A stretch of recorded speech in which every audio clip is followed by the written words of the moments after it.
Hello everyone! So ayan, bali mag-i-encash tayo right now. Today is October 4, so mag-i-encash tayo ngayon ng kinita ng ating business partner na si Ate May Rose from Capiz din, yes. And then ito, titignan natin kung magkano yung i-encash na right now. Ayun, so mag-i-encash po tayo ng worth 27,470. So mag-i-encash pa po tayo mamaya. So ito po, una pa lang po ito. So encash na natin. Ayan. And then, papasok na po ito sa Bibo Super App niya. Ayun. Ayun. So, bali, inaantay lang natin yung PIN. Kasi kailangan dito ng OTP. Kung nakikita nyo yan, guys. Ayan. So, kailangan ng OTP bago ma-fully encash talaga yung pera. So, ganun po ka-secure yung, natin, yung company natin na ikaw mismo yung makakatanggap ng pera mo na kinita from DTC to your Bibo Super App. So, ayan guys, wait lang. 47 49 47.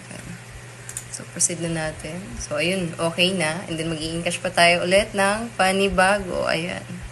So, ayun, kasi medyo mahaba to. Mag-i-encash pa ulit tayo ng panibago. So, mga 3 encashment pa yung gagawin natin. So, mangyayari dito, kasi medyo mahaba yung proseso dito. So, pag-i-encash. Actually, mabilis lang naman yung pag-i-encash. Pero yung video kasi sobrang haba na. So, ayun.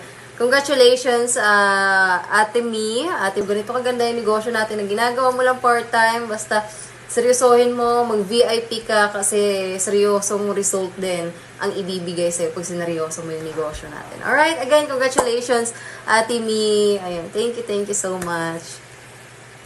Anyway guys, sa mga hindi pala nakakaalam, our business partner na si Ate Rose from Capiz is OFW po pala siya from Singapore. Yes, and ayun, in-encash na natin yung kinita niya. And syempre, dahil sa nasabi ko nga, yung negosyo natin is hindi lang siya pang short term, pang long term yung negosyo natin na kung saan lifetime mo na siyang maggagawin, 'di ba? At ang kagandahan pa dito is isang beses ka lang maglalabas ng pera, lalo na kapag nag-VIP ka, and then long term mo na siyang pagkakitaan. Hindi kagaya pag traditional business ka, hindi ka lang isang beses lalagay ng pera, kundi everyday ka lalabas ng pera doon. So, kagandahan sa negosyo natin, pang lifetime na siya na gawain. Kaya seryosohin niyo yung negosyo natin. And I know, kayo naman yung next na kumikita, kayo naman yung next na nagkaka-result dito. 'Di ba? Kaya seryosohin niyo, huwag niyong tagalan sa ibang bansa. 'Di ba? Ano lang kayo, pagdaanan nyo lang yung pagiging OFW. Kasi I know, iba pa rin yung nakakasama yung pamilya dito sa Pilipinas. Lalong-lalo na magpapasko na naman.